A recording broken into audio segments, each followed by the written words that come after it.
Kita membaca dari surat 1 Timotius. Kita membaca 1 Timotius pasal yang ke-1. Kita bersama-sama membaca dari ayat yang ke-12 sampai ayat yang ke-17. 1 Timotius 1 ayat 12 sampai 17. Saya akan bacakan bagi kita semua ayat-ayat ini.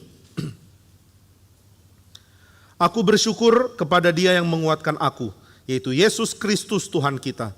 Karena Ia menganggap aku setia dan mempercayakan pelayanan ini kepadaku. Aku yang tadinya seorang penghujat dan seorang penganiaya dan seorang ganas, tetapi aku telah dikasihaninya. Karena semuanya itu telah kulakukan tanpa pengetahuan, yaitu di luar iman. Malah kasih karunia Tuhan kita itu telah dikaruniakan dengan limpahnya kepadaku dengan iman dan kasih dalam Kristus Yesus. Perkataan ini benar dan patut diterima sepenuhnya. Kristus Yesus datang ke dunia untuk menyelamatkan orang berdosa. Dan di antara mereka, akulah yang paling berdosa. Tetapi justru karena itu aku dikasihani, agar dalam diriku ini, sebagai orang yang paling berdosa, Yesus Kristus menunjukkan seluruh kesabarannya. Dengan demikian, aku menjadi contoh bagi mereka yang kemudian percaya kepadanya dan mendapat hidup yang kekal. Hormat dan kemuliaan sampai selama-lamanya bagi Raja segala zaman, Allah yang kekal, yang tak nampak, yang esa. Amin. Mari saudara kita berdoa sekali lagi. Bapa, kami mohon supaya Engkau berkenan memberkati kami, sebab kami datang di dalam nama anak tunggal-Mu, yaitu Yesus Kristus. Kiranya Engkau berkenan memperdengarkan firman-Mu kepada kami. Kami perlu mengenal Sang Anak, kami perlu mengenalnya dengan pimpinan Roh Kudus, sehingga kami dikuatkan oleh Tuhan, datang kepada Tuhan dengan kesadaran kami sudah ditebus. Biarlah kami menjadi milik-Mu, menjadi anak-anak-Mu senantiasa, menjadi anak-anak-Mu yang hidup bagi kemuliaan Sang Bapa di sorga. Biarlah kami menjadi orang-orang yang meninggikan Allah, menjadi orang-orang yang mengikut Tuhan, sehingga lewat penebusan Kristus, kami menjadi orang-orang yang membawa iman dan membawa cara hidup yang meninggikan Allah melalui topangan dan pimpinan Roh Kudus. Berkati kami dengan firman, biarlah segala hal yang Tuhan mau dengarkan kepada kami, sungguh-sungguh kami terima di dalam anugerah Tuhan. Biarlah Roh Kudus yang pimpin hamba-Mu yang tidak layak, sehingga setiap perkataan dari Tuhanlah yang tiba kepada kami dan yang mengubahkan kami. Kami mohon dengarlah doa kami, sehingga kami tidak menjadi orang yang tidak bertumbuh, tidak menjadi orang yang kaku, menjadi orang yang hati menjadi keras seperti batu. Tapi biarlah kami menjadi orang yang dilunakkan hatinya, yang imannya bertumbuh, dan yang kasihnya kepada Tuhan bertambah-tambah. Kiranya Tuhan memberi firman kepada kami. Di dalam nama Tuhan Yesus, kami berdoa dan bersyukur. Amin. Saudara, di dalam satu bagian dari Heidelberg Disputation, ini adalah satu kesempatan, satu pernyataan posisi dari teologi dari Martin Luther. Ini dia bagikan di Heidelberg, dan waktu itu dia membagikan posisi dia bahwa dia tidak menyangkal iman Kristen yang dia pelajari dari tradisi Agustinus. Sebaliknya dia justru memperkuat pengertian dia akan firman melalui tradisi Agustinus. Jadi dia mau menekankan, saya tidak tinggalkan pengaruh Agustinus, justru dari pengaruh Agustinus saya membagikan konsep yang baru dikenal oleh gereja saat ini, yang baru dipopulerkan lagi setelah sekian lama redup. Nah, jadi Martin Luther mengaku dia hanya menghidupkan kembali tradisi yang benar yang dipercaya oleh rekan-rekan di dalam biara Agustinus. Nah, maka dia membagikan tentang traktat, tentang pengertian tentang salib. Dan dia mengatakan salib adalah cara, nah di dalam salah satu bagian dia nyatakan ini, salib adalah cara untuk melihat realita. Jika engkau melihat realita bukan pakai salib, sulit bagimu untuk mengerti realita di dalam keadaan aslinya. Kita selalu akan bias, kita selalu akan salah lihat, karena yang kita lihat, kita pahami dan kita lihat berdasarkan yang kita mau, bukan berdasarkan yang Tuhan mau. Tapi bagaimana bisa melihat dengan cara Tuhan? Satu-satunya kemungkinan untuk lihat dari cara Tuhan adalah dengan salib. Tanpa mengerti salib, sulit bagi kita untuk mengerti pengertian yang Tuhan mau berikan kepada kita. Kita akan lihat realita dan kita tidak bisa tafsir dengan benar. Nah, salah satu hal yang kita lihat di dalam diri kita adalah kemuliaan dan kehebatan di masa depan. Ini sesuatu yang Martin Luther peringatkan. Jika engkau tidak melihat dirimu dari kacamata salib, Engkau akan selalu melihat dirimu mungkin untuk menjadi lebih baik.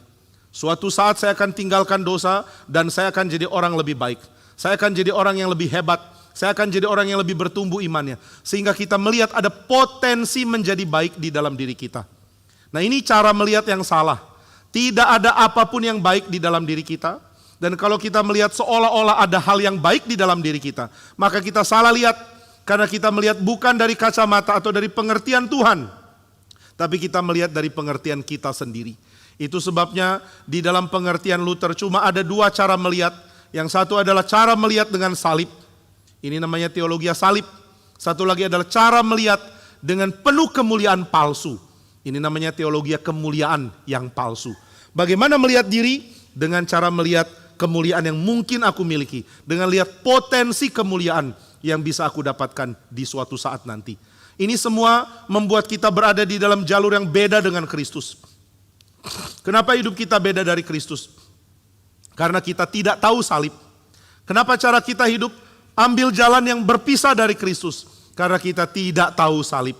Kita hanya tahu kemuliaan bagi diri. Nah, apa bedanya mengerti salib dengan melihat kemuliaan diri? Mengerti salib membuat saya tahu bahwa keadaan ke depan saya perlu anugerah Tuhan. Di dalam hidup saya tidak boleh lepas dari anugerah Tuhan. Saya tidak bisa lepas dari belas kasihan Tuhan. Dan waktu Tuhan memberikan belas kasihannya, aku menerimanya dan mengekspresikannya dalam bentuk kasih. Jadi bagi Martin Luther, makin orang menghidupi jalan salib, makin dia akan menyadari cinta kasih Tuhan. Dan makin dia akan membagikan kasih. Kenapa makin membagikan kasih?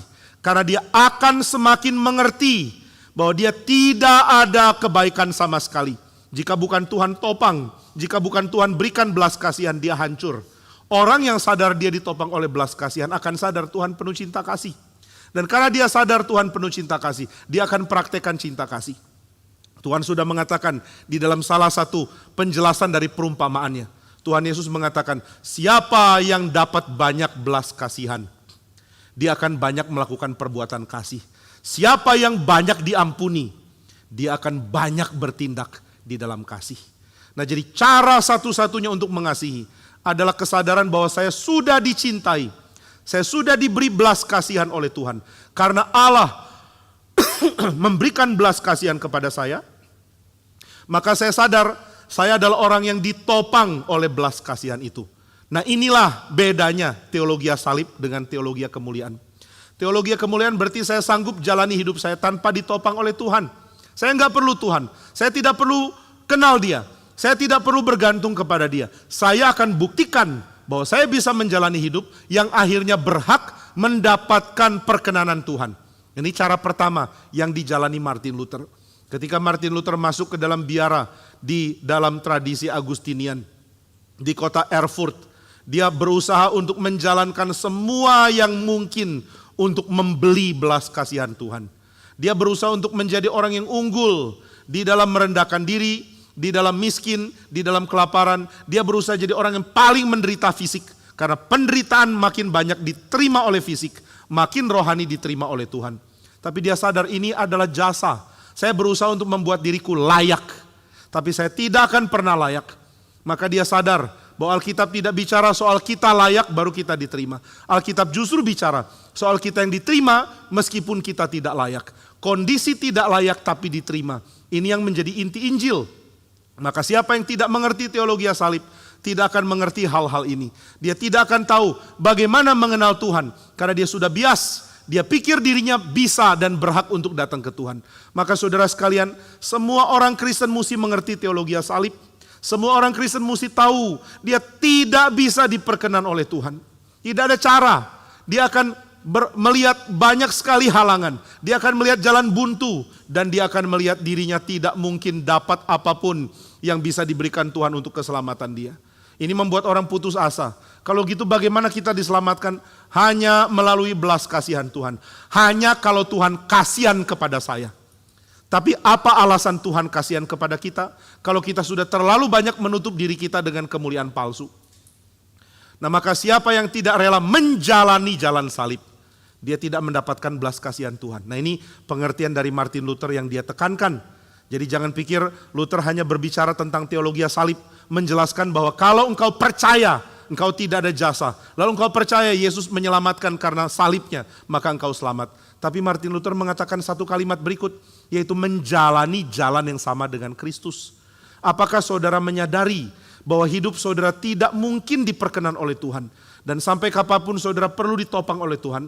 Kalau begitu saudara perlu mempraktekkan teologi salib. Teologi salib ini bukan dibicarakan tapi dipraktekkan. Yang bicarakan pengertian banyak. Tapi yang jalankan pengertian, itulah yang akan bahagia. Maka Luther mengingatkan, jika engkau sudah mengerti apa yang aku sampaikan, jika engkau tahu tradisi dari Agustinus, bahwa di dalam salib Kristus ada keselamatan. Dan keselamatan bukan karena aku mempunyai apapun, tapi karena aku depraved, aku kekurangan segala hal yang bisa bikin aku diterima oleh Tuhan. Karena aku tidak punya apa-apa yang bikin aku diterima, maka aku cuma minta belas kasihan terus. Maka orang tidak akan pernah datang kepada titik ini, titik minta belas kasihan, jika dia tidak sungguh-sungguh melihat kekurangan dirinya. Nah itu sebabnya tidak banyak orang bisa mengerti teologi salib. Luther mengatakan hanya true theologian, hanya teolog sejati yang bisa mengerti teologi salib. Teolog sejati menyebut sesuatu secara tajam, menyebut realitas secara fakta, karena dia melihat dari kacamata salib. Sedangkan teolog kemuliaan melihat segala sesuatu dengan salah, karena dia melihat bukan dari kacamata salib.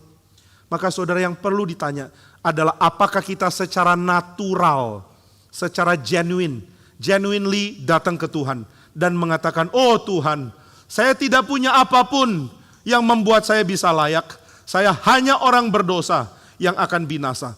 Nah ini merupakan satu pengertian di dalam Injil.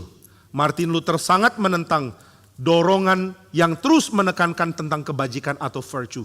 Nah saya tidak bilang kebajikan itu salah ya. Tapi Martin Luther sangat negatif. Karena dia berpikir orang yang terus melihat virtue, kebajikan, mau mengejar kebajikan, dia akhirnya merasa dirinya berada di dalam level yang mungkin dihormati. Dia berada dalam kehidupan yang mungkin baik. Nah saudara, jangan salah di dalam kehidupan Kristen. Kita bukan orang yang sedang mengejar kehidupan yang baik. Tapi kita adalah orang yang senantiasa sadar kita perlu ditopang oleh belas kasihan Tuhan. Jika Tuhan tidak mengasihani kita, kita tidak mungkin mendapatkan apapun. Jika Tuhan tidak berbelas kasihan, kita tidak bisa hidup. Kita tidak ada apa-apa sama sekali. Nah ini sesuatu yang murni datang dari dalam hati. Maka mari kita pikir tentang siapa kita. Biasanya kita akan lihat diri kita dan mengatakan, aku adalah orang berdosa. Tapi aku orang berdosa, ya sama dengan orang lain. Aku tidak lebih berdosa dan juga tidak kurang berdosanya. Jadi no problem, aku orang berdosa tapi juga kamu. Karena kita semua orang berdosa, akhirnya orang tidak lagi menyadari di dalam hal apa dia sebenarnya kekurangan atau dia mempunyai dosa yang besar. Nah ini yang membuat orang tidak hidup di dalam cara Injil. Maka Martin Luther menyalahkan tradisi abad pertengahan. Nah apakah dia benar-benar akurat di dalam melihat abad pertengahan? Ini satu pertanyaan lain. Kadang-kadang Martin Luther kurang akurat. Tapi hal umum dari kehidupan abad pertengahan yang dipraktekkan di dalam gereja sampai pada zaman reformasi. Ini dia tepat melihat. Dia mengatakan bahwa ketika orang-orang hidup di dalam dorongan untuk menjalankan virtue, kebajikan, akhirnya orang lupa salib. Ketika dikatakan, ayo kamu harus punya pengendalian diri. Kamu harus punya penahanan diri. Kamu harus punya hidup yang tidak bercacat. Kamu harus rajin berdoa. Kamu harus rajin persiapan kapin. Kamu harus rajin pelayanan. Akhirnya orang dituntut untuk menjadi orang yang lebih baik. Orang yang kehidupannya lebih suci. Orang yang kehidupannya lebih mengenal Tuhan. Dan tanpa sadar, di dalam pengejaran hidup yang lebih baik, kita mengabaikan salib. Nah ini yang bahaya. Saudara, saya tidak bilang kita tidak perlu jadi lebih baik. Perlu. Tapi bagaimana bisa punya semacam bijaksana yang menjalankan kehidupan yang lebih baik sambil mempertahankan fakta bahwa kita adalah pengemis belas kasihan Tuhan senantiasa. Inilah dua hal yang perlu sekali digabungkan. Jika dua ini tidak digabungkan, kita menjadi orang Farisi. Saudara, apa yang salah dari orang Farisi? Di dalam ajaran guru sekolah minggu kepada murid, kadang-kadang guru sekolah minggu salah mengajar, bikin orang Farisi jadi the bad guy dengan cara yang keterlaluan. Ini paling tidak saya alami. Waktu saya masih sekolah minggu, saya ingat guru saya pernah mengatakan, orang Farisi itu kalau ke sekolah minggu malas-malas, terlambat-terlambat, ngantuk-ngantuk. Apa benar gitu ya? Karena dia mau mengidentikan anak yang malas dengan Farisi. Jadi kalau ada anak ngantuk-ngantuk di kelas, jangan jadi orang Farisi. Oh iya. Padahal orang Farisi gak pernah ngantuk. Jangan-jangan yang ngantuk malah orang reform. Orang Farisi gak ngantuk. Orang Farisi bangun lebih pagi. Orang Farisi baca kitab suci lebih banyak dari orang lain. Apa yang salah dari mereka? Yang salah dari mereka adalah mereka mengejar kesempurnaan hidup mentaati Tuhan, tapi mereka meninggalkan salib. Luther menyadari ini problem besar. Maka kalau dia mengatakan kalau dia harus pilih, mana yang kamu pilih? Tidak menjalani kebajikan tapi mengingat salib, atau menjalani kebajikan tapi melupakan salib. Nah, ini opsi ketiga nggak ada ya. Kalau saudara bilang saya lebih suka menjalani kebajikan dan mengingat salib, nah, ini sempurna. Tapi kalau cuma dua, mana yang kamu pilih? Ingat salib tapi hidupnya rusak, atau hidup baik tapi lupa salib? Martin Luther berani mengatakan lebih baik hidup rusak pegang salib. Nah, ini bukan untuk mendorong orang berdosa ya. Banyak tradisi Lutheran kemudian salah mengerti ini, akhirnya jadi orang antinomian yang gak peduli tentang kehidupan. Mau rusak pun gak apa-apa. Tapi saudara sekalian, yang Luther sedang tekankan, bukan engkau hidup liar, bukan. Tapi dia mengatakan, andai kata saya harus pilih, mana yang lebih baik, pegang salib dan minta belas kasihan, atau punya hidup yang excel, punya hidup yang sempurna, punya hidup yang jadi teladan. Dia mengatakan, saya lebih suka pegang salib. Seperti penjahat di sebelah kanan Yesus yang seumur hidup gak pernah jadi teladan. Seumur hidup tidak pernah hidup baik. Seumur hidup tidak pernah punya keluarga yang jadi contoh. Seumur hidup tidak pernah menjadi orang yang rohani dan menunjukkan kesucian. Tapi pada saat terakhir dia mengatakan, ingatlah akan aku ketika engkau datang kembali di dalam kerajaanmu sebagai raja. Dan Yesus mengatakan, pada hari ini juga engkau bersama dengan aku di dalam Firdaus. Saudara, kalimat mana yang lebih indah dan lebih pasti dikatakan Yesus selain kepada orang ini? Pernahkah satu kali Yesus panggil murid-murid dan mengatakan, engkau pasti bersama aku? Tidak, tapi Yesus katakan kepada orang ini tidak pernah mengalami virtue atau kebajikan. Tapi orang ini mengerti apa itu memegang salib. Dia bahkan dipaku di kayu salib. Dan dia menyadari, saya ada di salib, ini fakta bahwa saya orang berdosa. Maka ketika temannya menghujat Yesus, dia marah. Dia mengatakan, mengapa engkau menghujat orang ini? Jika kita disalib, kita layak. Karena kita memang orang berdosa. Tapi orang ini apa salah dia? Maka dia berpaling ke Yesus dan mengatakan, Yesus, ingatlah akan aku jika engkau datang kembali nanti. Ini kalimat yang indah sekali. Saya mau Tuhan yang ingat saya. Ini sesuatu permohonan belas kasihan. Tuhan, ingatlah akan saya. Kenapa minta diingat? Karena dia tahu dia bukan orang utama yang jadi sasaran Yesus kalau Yesus datang. Dia cuma orang sampingan. Orang sampingan minta diingat. Saudara, kalau saudara kenalan sama orang, lalu orang itu lupa siapa nama saudara. Saudara sadar, saudara cuma sampingan. Tapi kalau ada orang kenalan lalu ingat terus nama, maka orang yang dikenal namanya jadi orang utama. Orang ini ya yang dipaku di kayu salib tidak merasa dia orang utama. Nanti Yesus datang pasti lupa saya karena saya cuma sampah kok. Maka dia bilang, Tuhan ingatlah akan aku. Jangan lupakan saya. Ini sesuatu yang tidak mungkin dikatakan suami ke istri. Ma, ingat papa ya. Lo pasti ingat engkau suamiku kok. Atau enggak mungkin dikatakan oleh ajudan ke wali kota misalnya. Ajudan bilang, wali kota bilang ke ajudan, ajudanku ingatlah akan aku. Ajudan bilang, enggak mungkin lupa. Saya tiap hari ingat, saya tugasnya melayani engkau. Nah, jadi orang ini sadar dia bukan siapa-siapa, dia cuma minta belas kasihan. Ingatlah akan aku. Ingat itu berarti apa? Terserah. Pokoknya ingatlah akan aku minta belas kasihanmu. Nah, maka saudara, teologi salib di dalam disputasi di Heidelberg yang dilakukan Luther sangat penting bagi gereja sepanjang zaman. Karena kita cenderung lupa. Orang bisa mengkhotbahkan teologi salib, tapi dia lupa keharusan untuk menjadi pengemis di hadapan Tuhan. Apa sih artinya jadi pengemis di hadapan Tuhan? Jadi pengemis di hadapan Tuhan berarti tidak merasa dirinya patut untuk mendapatkan stage, mendapatkan sorotan. Dia merasa dirinya lebih baik hilang, diterjang oleh badai selama Tuhan masih berikan belas kasihan oleh dia. Dia tidak pernah mencari kemuliaan karena dia tahu dia tidak berhak dapat kemuliaan apapun. Dia cuma mau, Tuhan tunjukkan belas kasihanmu, itu cukup bagi saya. Ketika Billy Graham ditanya orang, apa yang akan kau katakan kepada Tuhan begitu pertama kali engkau ketemu dia? Billy Graham akan mengatakan, Tuhan kenapa pilih orang kampung? Kenapa pilih orang yang bicara pun gak baik? Kenapa pilih orang yang pendidikan tidak baik? Kenapa pilih orang yang bodoh seperti saya? Kenapa selamatkan saya? Dia mengatakan demikian. Sama, waktu saudara akan bertemu Tuhan, saya yakin lagu yang akan saudara nyanyikan adalah Why Have You Chosen Me? Saudara tidak bertemu Tuhan dan mengatakan, oh Tuhan, saya mengerti pilihanmu. Saya kalau jadi Tuhan juga akan pilih saya. Waduh, ini bukan orang yang selamat. Orang yang selamat akan mengatakan, why have you chosen me? Kenapa engkau pilih saya? Ada begitu banyak orang di dunia. Kenapa saya? Nah, orang seperti ini orang yang mengerti teologi salib. Nah, itu sebabnya saya sangat sedih kalau lihat gereja.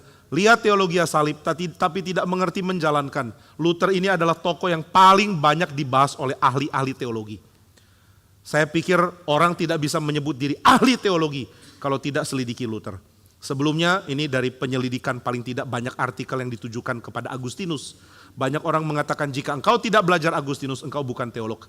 Tapi akhir-akhir ini statusnya Agustinus dikejar oleh Luther. Sekarang orang bisa mengatakan jika engkau tidak baca Luther, engkau bukan teolog. Bahkan filsuf yang membahas Luther pun banyak. Ada orang-orang seperti Jean Baudrillard yang dipengaruhi oleh Luther. Ketika ditanya apa pengaruhmu? Ini Jean Baudrillard adalah satu filsuf dari Prancis. Dia mengatakan yang pengaruhi saya adalah tokoh ini, tokoh ini, tokoh ini. Dan Martin Luther. Martin Luther jadi inspirasi dari banyak sekali orang. Sehingga sulit mengatakan saya teolog tanpa mengerti Martin Luther. Termasuk sulit mengatakan diri teolog, ahli teologi. Kecuali mengerti teologi salib dari Heidelberg Disputation. Akhirnya teologi salib jadi mainan teolog. Jadi bahan untuk bikin artikel. Jadi inspirasi untuk bikin buku. Jadi bahan untuk seminar. Tapi bukan untuk dijalankan. Berapa banyak orang ahli teologi salib. Tapi hidupnya jauh dari salib.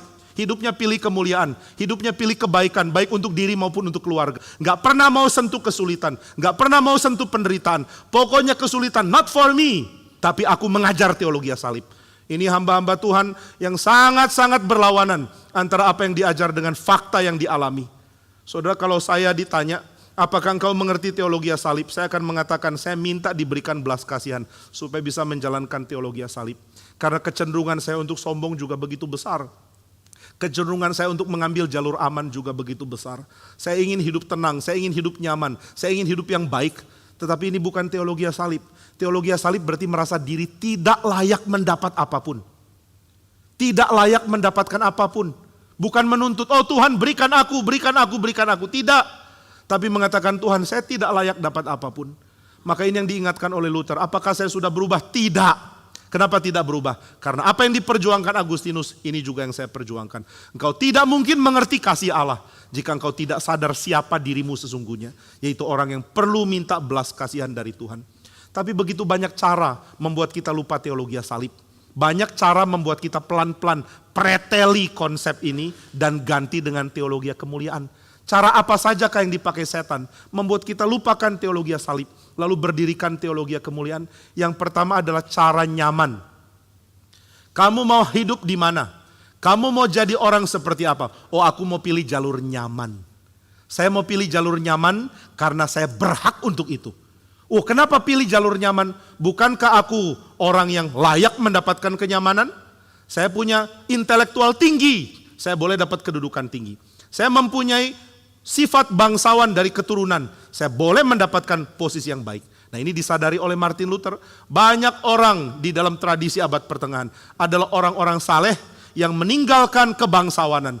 Meninggalkan segala aspek kerohanian dan kemewahan dari gereja, lalu memilih menjadi biarawan.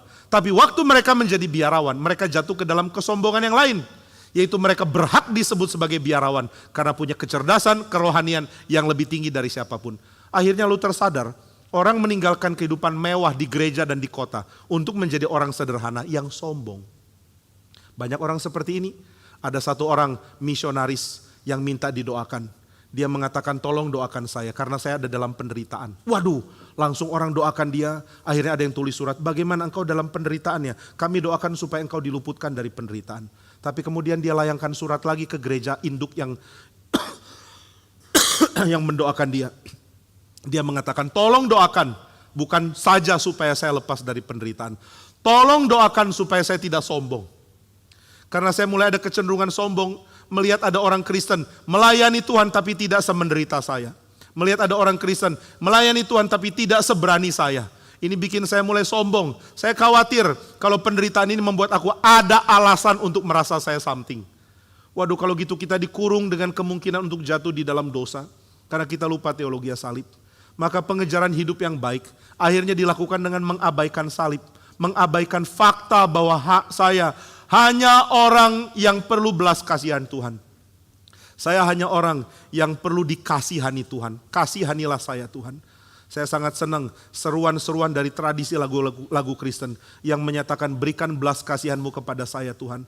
Tuhan, saya orang yang patut diberikan belas kasihan. Tanpa engkau berikan belas kasihan, saya akan hidup di dalam keadaan yang penuh penderitaan. Sengsara menanti saya dan kekacauan akan menghinggapi saya.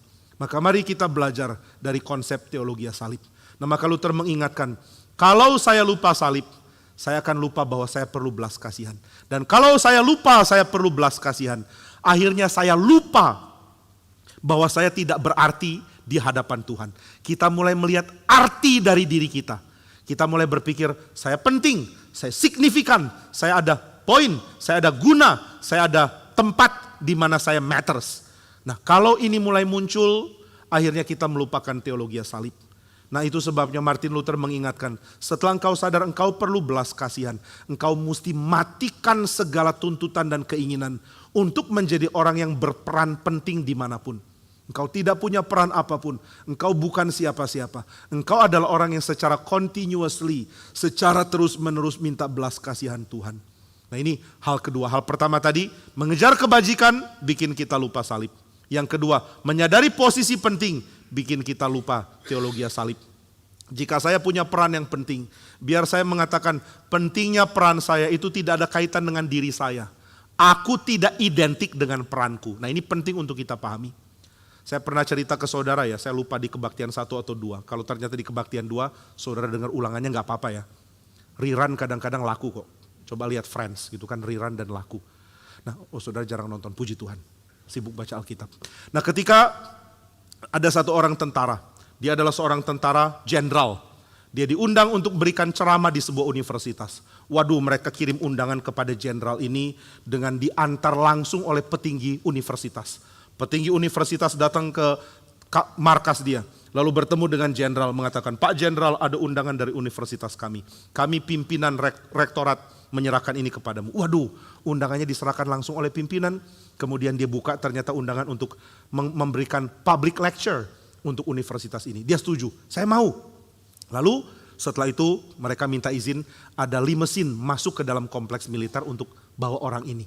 Wah, dia bilang sebenarnya nggak perlu, saya ada mobil dinas sendiri dan ada pengawal sendiri. Oh, nggak apa-apa Pak, pengawalan bisa dilakukan tapi mengawal limusin yang kami siapkan. Oke, akhirnya dia naik limusin itu, kemudian masuk ke kampus, dia dimasukkan ke ruang VIP. Di situ dia duduk dan dapat cangkir kopi yang bagus dengan isi kopi CD Kalang yang bagus. Nah, saya nggak tahu kopi apalah. Lalu dia minum sambil duduk di ruangan yang bagus itu. Kemudian waktunya dipanggil, semua orang ramah sama dia. Oh Bapak silakan. Lalu dia pidato, dia bicara. Setelah itu selesai dia dapat sambutan, orang sangat ingin foto dengan dia. Lalu dia menjadi tamu terhormat yang diantar keluar. Ini berarti datang diundang dan pulang diantar. Gitu ya. Nah, dia sangat dihormati. Setelah itu dia kembali dengan tugas militernya dan beberapa tahun kemudian dia pensiun. Setelah dia pensiun, beberapa tahun kemudian dapat undangan dari universitas yang sama. Kali ini adakah pemimpin rektorat datang menyerahkan surat? Tidak, pakai pos. Setelah dia lihat di pos, oh ada undangan. Setelah itu diundang, Anda diharapkan tiba di kampus kami hari ini jam segini. Diharapkan tiba. Tibanya pakai apa? Gak tahu. Pesan Grab lah. Atau naik kuda juga kalau mau terserah. Jadi gak ada orang yang antar. Akhirnya dia naik taksi. Sampai ke kampus, begitu sampai gak ada orang perhatikan dia. Ada yang tanya, Anda siapa? Oh, saya pembicara dari seminar public lecture. Oh iya silakan datang ke sana. Langsung aja masuk ke ruangan, terserah pilih duduk di mana. Kalau bisa agak depan. Lalu dia mau masuk agak depan dan ada orang tanya, Anda siapa? Saya pembicara. Oh pembicara. Lalu dia kasih kopi di dalam paper cup. Dia lihat paper cupnya. Akhirnya setelah itu dia naik dan dia mengatakan, saudara, beberapa tahun yang lalu saya masih menjabat sebagai seorang jenderal, bukan pensiunan. Waktu itu engkau mengundang saya, engkau pakai limusin untuk jemput saya. Lalu saya ditaruh di ruang VIP dan saya dapat gelas yang bagus. Sekarang Saya tidak dikasih mobil, saya suruh datang sendiri. Lalu saya duduk di depan, bukan di ruang VIP, dan saya diberikan this paper cup. Ini artinya apa? Kata dia. Wah, semua petinggi kampus jadi malu. Ini apa ya? Kita kurang menghormati. Lalu dia mengatakan, ini artinya saya tidak boleh mengharapkan perlakuan yang sama dengan berapa tahun yang lalu. Karena yang engkau hormati itu jenderal aktif, sekarang jenderal pasif gitu ya. Jadi yang engkau hormati adalah jabatanku, dan jabatanku tidak identik dengan aku. Inilah pelajaran bagi saya dan inilah ceramah saya. Jika orang menghargai engkau, ingat mereka menghargai jabatan dan kedudukanmu, bukan dirimu. Maka kalau engkau tidak dihargai dengan penghargaan yang sama, jangan marah. Karena engkau harus terbiasa bahwa suatu saat nanti orang hanya akan menghargai engkau lepas dari segala embel-embel ini dan hanya akan memberikan engkau this paper cup. Jadi ini katanya seminar paper cup. Nah itu ya.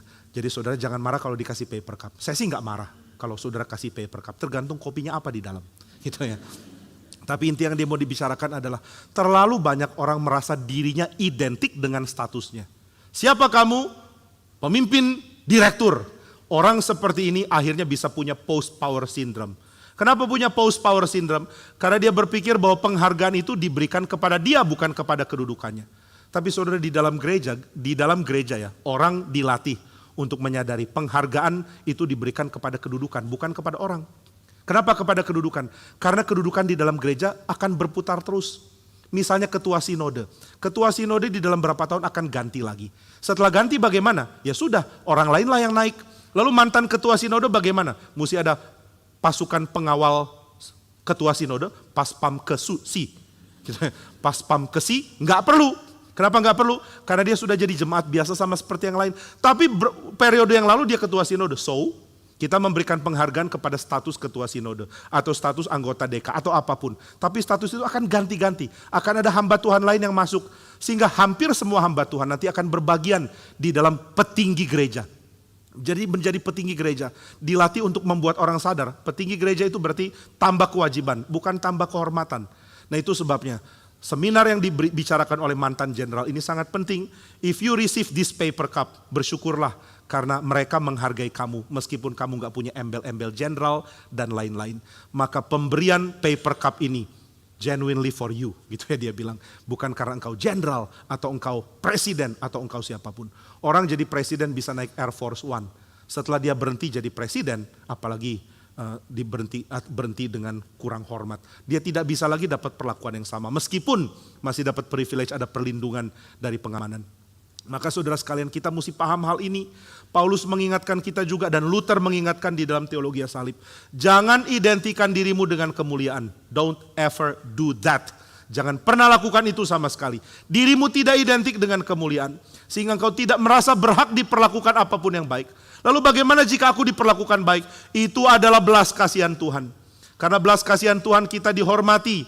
Karena belas kasihan Tuhan kita dianggap orang penting. Karena belas kasihan Tuhan kita dianggap anak Allah. Ini semua belas kasihan. Dan tidak ada kaitan dengan siapa diri saya yang sejati. Maka kekristenan mengajarkan kepada kita bahwa kita mesti ingat status kita itu diberikan. Kita mendapatkan alien righteousness. Saudara tahu apa itu alien righteousness? Ini bukan pembenaran UFO ya. Alien righteousness artinya pembenaran yang dari luar saya. Saya harusnya nggak dapat, tetapi saya dapat oleh karena Tuhan. Di dalam ujian di CIT saya bikin pertanyaan, apa itu yang dimaksud dengan alien righteousness? Pembenaran asing. Waduh, separuh salah jawab. Pembenaran asing itu tidak dikenal di dalam teologi. Teologi reform menentang pembenaran asing. Waduh, pembenaran asing ditentang. Kenapa? Karena asing. Padahal artinya asing adalah harusnya saya nggak dapat. Tapi saya dapat oleh karena Tuhan memberikannya pada saya. Allah menganugerahkan padahal bukan saya. Maka saudara akan punya kesadaran tentang hal ini. Jika saya dicintai Tuhan, itu karena Kristus, pembenaran Kristus diberikan kepada saya. Dia menjadi seperti pakaian yang dipakaikan kepada saya. Tetapi diri saya yang asli tanpa Kristus hanyalah orang telanjang yang memalukan. Tanpa Kristus saya telanjang dan memalukan. Saya ingat ada satu cerita tentang seorang raja yang berdoa di satu daerah pedesaan di Inggris. Dia datang dan beribadah. Wah, orang kaget, raja beribadah di gereja kami. Waktu raja itu duduk, semua orang takut duduk di sebelah dia. Akhirnya ketika ada orang petani duduk dekat raja, petani ini ragu-ragu, jangan-jangan saya diusir. Lalu raja itu tengok dia dan tanya, apa yang kamu khawatirkan? Oh tidak Tuan, saya cuma merasa tidak layak duduk dekat Anda. Lalu raja itu mengatakan, duduklah lebih dekat. Di sini tidak ada pakaian yang Tuhan lihat. Di sini Tuhan lihat kita sebagai orang berdosa.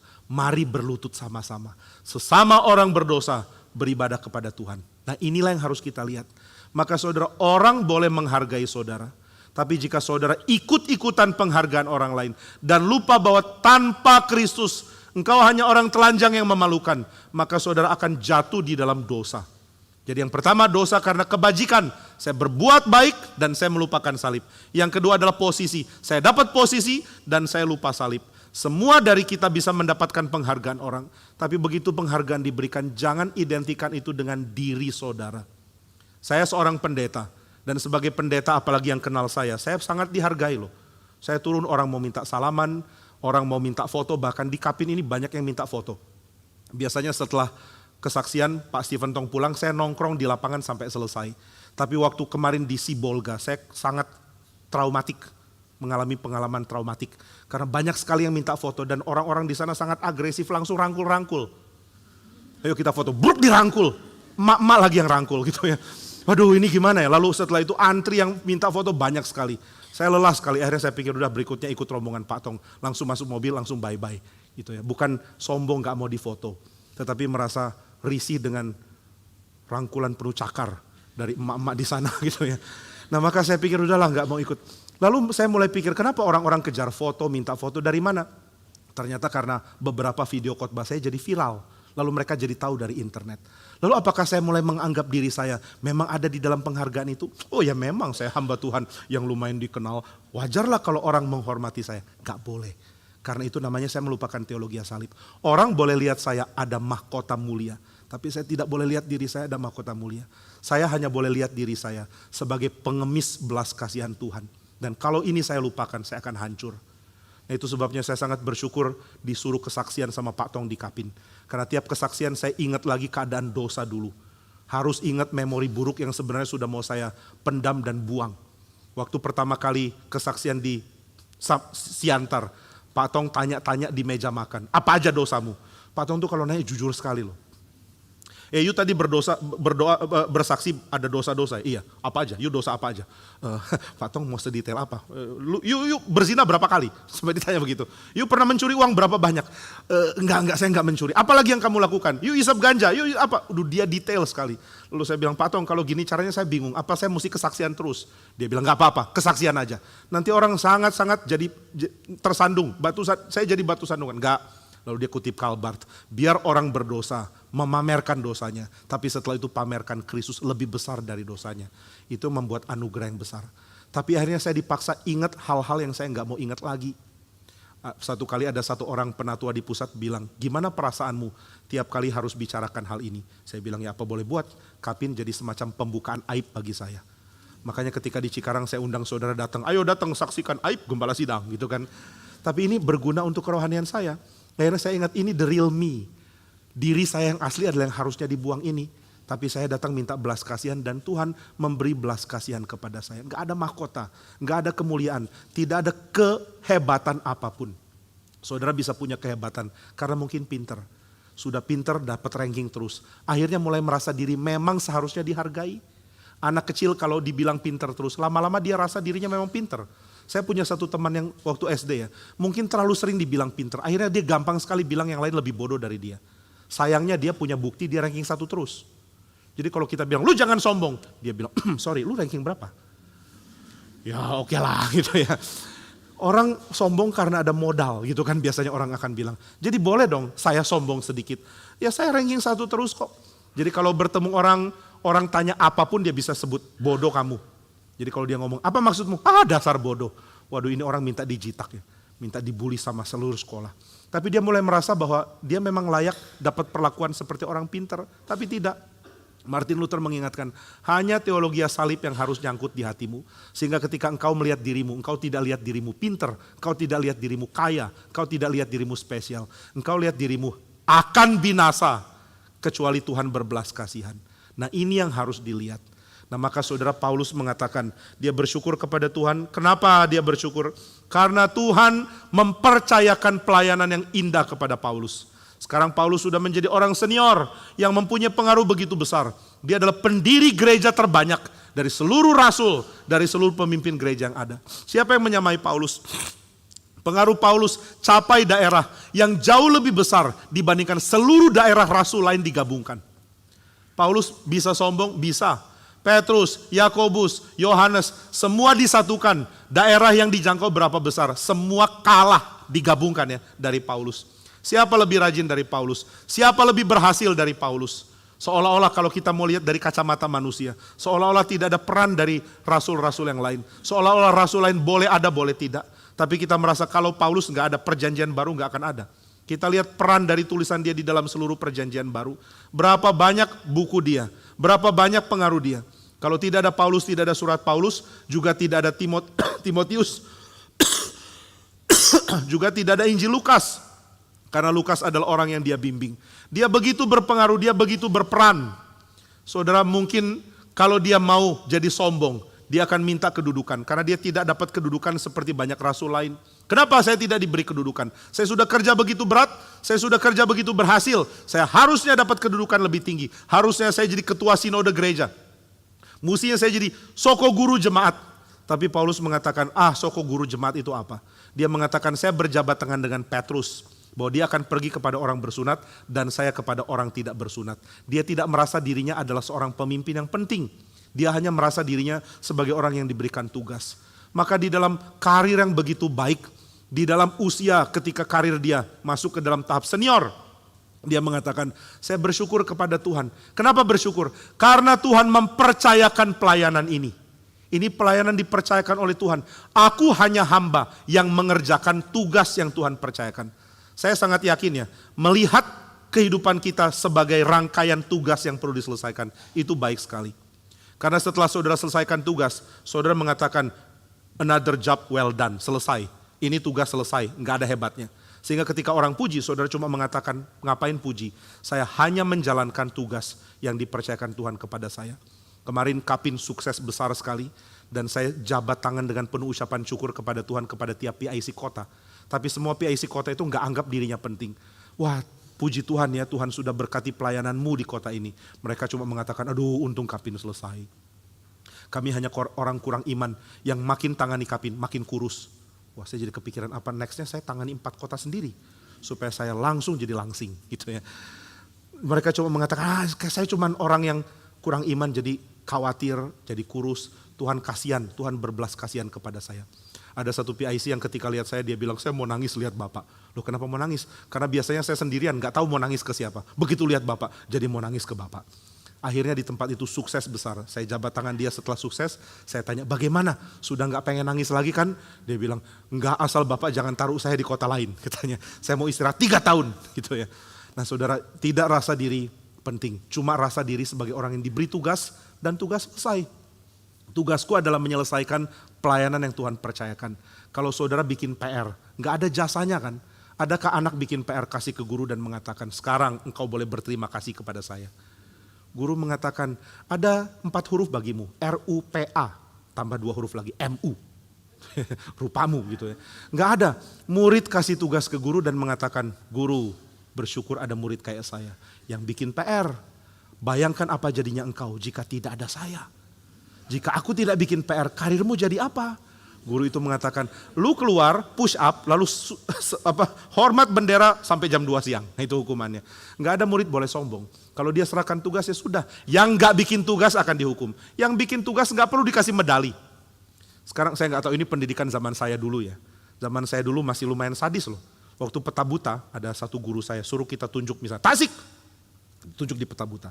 Lalu dia akan keliling. Kalau yang salah dia nggak ngomong, dia langsung tarik rambut kita, lalu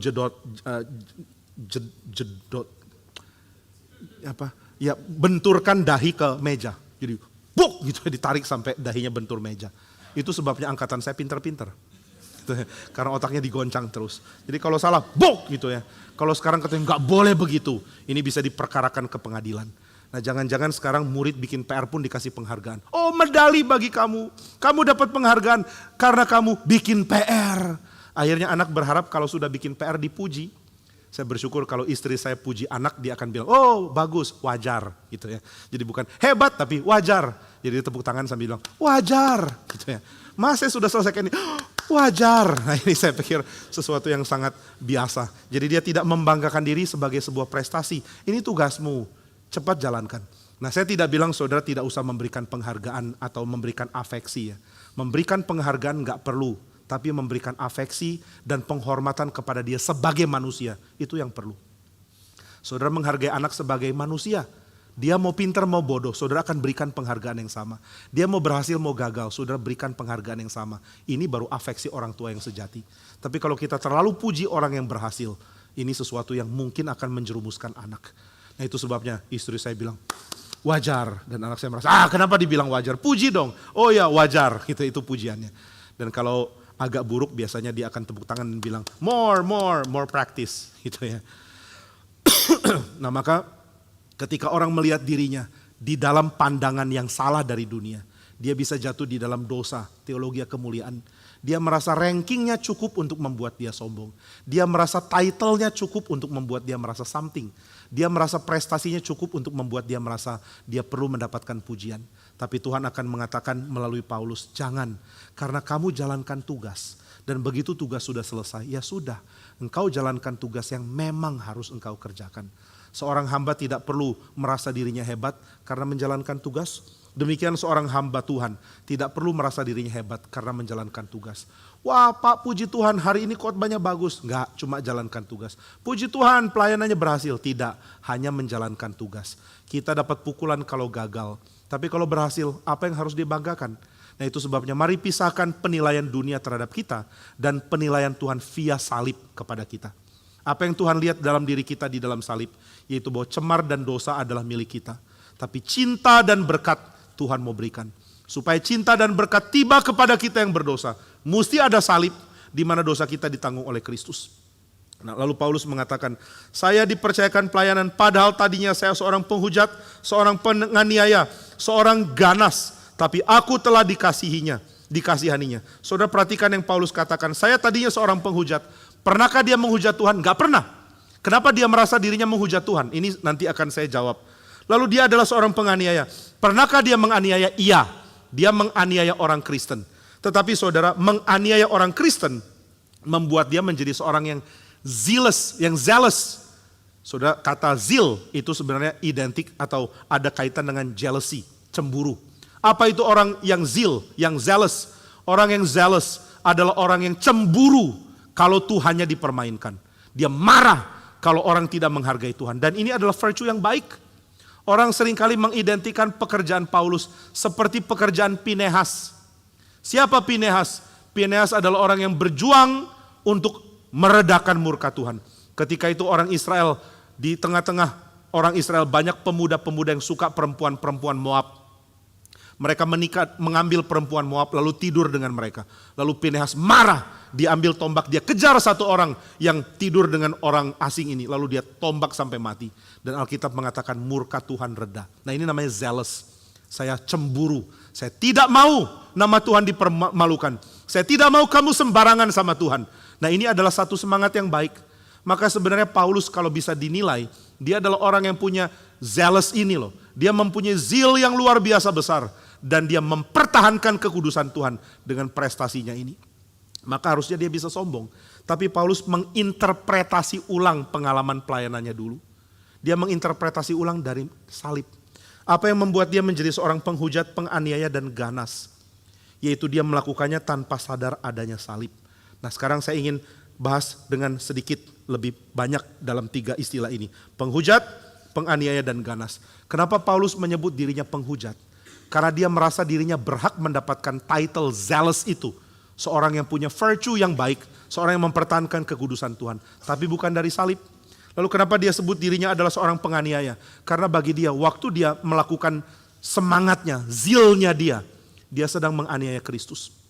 Lalu ketika dia pikir dia sedang melakukan jasa bagi Tuhan. Dia sebenarnya sedang bertindak sangat jahat di hadapan Tuhan.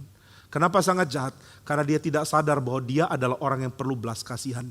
Dan dia perlu memberi belas kasihan kepada orang lain. Dia nggak mengerti hal ini. Maka dia mengatakan semua ini saya lakukan tanpa pengetahuan, yaitu di luar iman. Saya adalah teolog yang bodoh. Saya tidak sadar tentang betapa besar kesalahan saya menafsir. Saya melihat diri saya sebagai penting padahal tidak. Saya bukan seorang pahlawan, saya seorang penganiaya, saya seorang penjahat. Nah 3 istilah tadi, penghujat, penganiaya dan ganas. Ini adalah 3 kejahatan yang 3-tiganya di dalam diri sendiri membuat orang layak disalib. Kalau orang menghujat, dia bisa disalib, dimatikan dengan dipakukan di atas kayu salib. Menghujat siapa? Menghujat Tuhan, bikin orang Yahudi akan bunuh. Menghujat kaisar, membuat orang dipaku di atas kayu salib. Yang berikutnya adalah seorang penganiaya. Seorang penganiaya berarti orang yang melakukan tindakan keras di publik tanpa persetujuan pemerintah yang sah. Orang-orang yang melakukan penganiayaan bisa ditangkap dan diperkarakan. Dan kalau yang dianiaya mati, dia juga bisa dipaku di atas kayu salib. Jadi Paulus sedang menyatakan ada 2, bahkan 3 seorang ganas. Apa itu seorang ganas? Seorang ganas adalah seorang yang terus memberontak dari posisi pemerintah. Dia melakukan 3 kesalahan yang bagi sistem layak untuk dikenakan hukuman salib. Jadi Paulus mengatakan, saya adalah orang yang makin bertindak makin layak disalib. Makin bertindak makin seharusnya dipaku. Tapi Tuhan berbelas kasihan kepada saya. Malah dia yang dipaku bagi saya dan saya diselamatkan oleh karena dia. Nah saudara, ini penting. Saudara mulai melihat diri saudara sebagai orang yang dulu berdosa. Tapi kalau saudara cuma lihat dosa saudara dulu sebagai dosa kecil, sulit bagi saudara untuk minta belas kasihan Tuhan. Apa sih dosamu dulu? Ya kadang-kadang nyontek. Ya kadang-kadang nyolong uang jajan dari mama. Ya kadang-kadang marah-marah sama teman. Apakah hukuman itu layak mendapatkan salib? Kayaknya tidak. Lalu apa yang harus saya buat dong? Mari kita lihat diri kita sebagai orang pendosa besar yang pernah melakukan hal-hal yang kalau kita lihat esensinya layak membuat kita dipaku di kayu salib. Satu kali saya berdiskusi cukup keras ya dengan satu orang muda. Dia mengatakan seumur hidup dia tidak merasa dia harus ditebus karena dia nggak pernah lakukan dosa yang jahat. Lalu saya tanya ke dia, pernahkah engkau iri hati sama orang? Dia mengatakan ya pernah, siapa yang nggak pernah iri hati?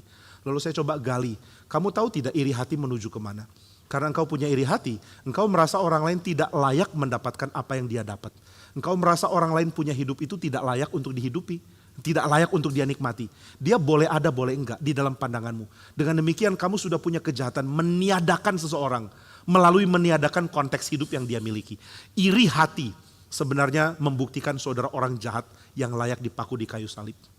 Kalau saudara pernah emosi dan marah-marah lepas kontrol, ini membuktikan engkau layak dipaku di kayu salib. Kenapa? Kan cuma emosi sesaat, setelah itu saya tenang lagi. Tidak, karena emosimu menunjukkan bahwa engkau tidak boleh disakiti sedikit pun. Engkau tidak boleh disinggung, engkau tidak boleh disentuh, engkau tidak boleh dilanggar sama sekali.